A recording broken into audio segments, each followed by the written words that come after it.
मेरे हाथ में एक बुकलेट है और ये बुकलेट है मौजूदा सरकार के 9 साल पूरे हो रहे हैं और इस पर कांग्रेस पार्टी पूरे मुल्क के 35 शहरों में प्रेस कॉन्फ्रेंस कर रही है और हमारा सवाल है कि 9 साल 9 सवाल।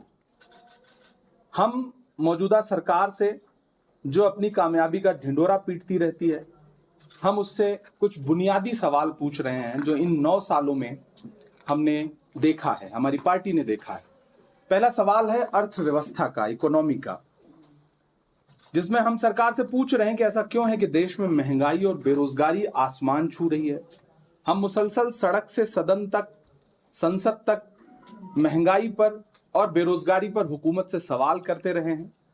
हमने लड़ाई लड़ी है और ये हुकूमत लगातार मोदी जी अपने दोस्तों को फायदा पहुंचाने के अलावा आवाम के लिए कुछ भी नहीं कर रहे हैं। किसान और एग्रीकल्चर, 9 साल में किसानों की आयु आज तक उनकी आय दुगनी नहीं हुई जैसा कि सरकार ने वादा किया था। हमने देखा कि एमएसपी का जो वादा था वो भी पूरा नहीं हुआ। दिल्ली के करीब, सिंघू बॉर्डर के करीब बैठ करके 700 किसानों ने शहादत दी, अपनी कुर्बानी दी अपनी, तब जाकर के जो कृषि कानून था, जो काला कानून था, उसको हुकूमत को वापस लेना पड़ा। हम उस पर सवाल पूछ रहे हैं। और एक बहुत बड़ा सवाल है करप्शन का। यह सरकार अपना चेहरा चमकाती है और यह कहती है कि नहीं, ना खाऊंगा ना खाने दूंगा का नारा लगाने वाली सरकार किस तरह से अपने दोस्तों को फायदा पहुंचा रही है कि अडानी को फायदा पहुंचाने के लिए एलआईसी और एसबीआई में जमा आवाम की गाढ़ी कमाई का जो पैसा है वो दांव पर लगाया गया। और राहुल गांधी जी ने पार्लियामेंट से लेकर के सड़क तक पूरी भारत जोड़ो यात्रा के दौरान एक सवाल पूछा कि 20,000 करोड़ रुपए अडानी की कंपनियों में जो लगे हैं वो किसके हैं। उसको लेकर के सरकार के पास आज तक कोई जवाब नहीं है। हमारा एक बहुत बड़ा सवाल है, ये सरकार नेशनल सिक्योरिटी पर, राष्ट्रीय सुरक्षा पर बड़े बड़ी बातें करती है। पार्लियामेंट में की स्पीचेस में home minister, defence minister, prime minister बड़ी बड़ी बातें करते हैं, लेकिन चाइना के मुद्दे पे सरकार को सांप सूंघ जाता है। लाल आंख दिखाने की बात करने वाली हुकूमत 2020 में चाइना को क्लीन चिट दे देती है, जबकि चाइना आज भी हमारी जमीन को कब्जा करके बैठा हुआ है। उस पे हमने पार्लियामेंट में मुसलसल सवाल पूछे, लेकिन सरकार भागती रही और पार्लियामेंट को एडजर्न करती रही, चर्चा से भागती रही। एक बड़ा सवाल है सामाजिक सद्भाव का।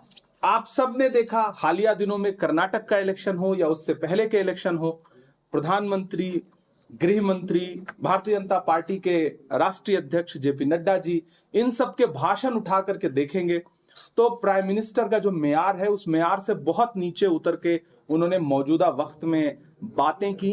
होम मिनिस्टर ने कहा कि अगर कांग्रेस कर्नाटक में जीती तो दंगे होंगे, जबकि उसी वक्त मणिपुर जल रहा था जहां पे भाजपा की सरकार है।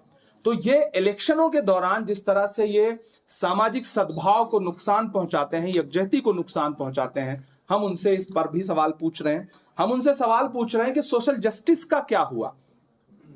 महिलाएं, दलित, एससी, एसटी, ओबीसी और माइनॉरिटीज के साथ ये सरकार उनके खिलाफ हो रहे हर जुल्म पर चुप है।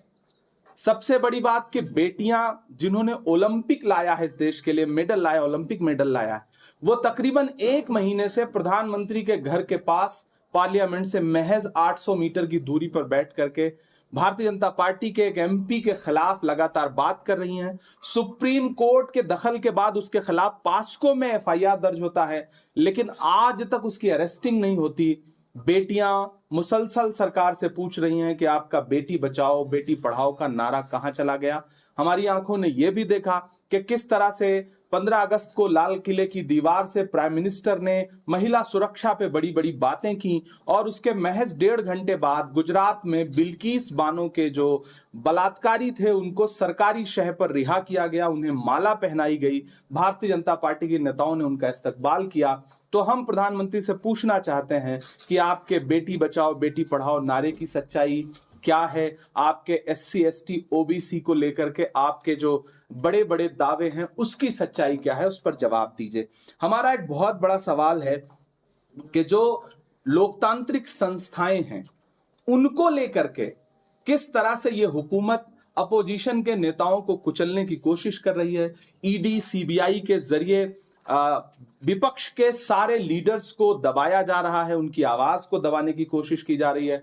इलेक्शन में किस तरह से ईडी का इस्तेमाल करके हुकूमतें लूटी गईं, आप सब ने देखा। मध्य प्रदेश में, महाराष्ट्र में, कर्नाटका में, मणिपुर में हुकूमतों को लूटा गया, जमहूरियत को लूटने का काम किया इस सरकार ने।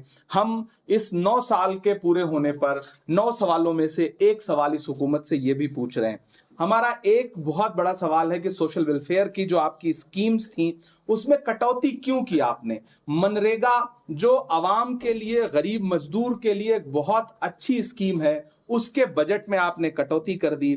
आदिवासी और गरीब और जरूरतमंद के सपनों को आप कुचल रहे हैं। और आखिरी सवाल हमारा जो बहुत अहम है वो है कि कोरोना मिसमैनेजमेंट में जहां 40 लाख लोग मारे गए इस मुल्क में सरकार के मिसमैनेजमेंट की वजह से, वहां पर आपने लोगों को, आपने देखा होगा, तस्वीरें देखी होंगी कि लाखों लाख लोग पलायन करने को मजबूर हुए, सड़कों पर पैदल हजारों हजार किलोमीटर चले, लेकिन हुकूमत के कान पर जूं नहीं रेंगी। ये हुकूमत सिर्फ थाली और ताली बजवाती रही, ये हुकूमत सिर्फ इवेंट करती रही, लोग मरते रहे, सेंट्रल विस्टा बनता रहा, आवाम मरती रही। ये हमारे 9 सवाल हैं जो हम इस हुकूमत से पूछ रहे हैं उनके 9 साल पूरे होने पर।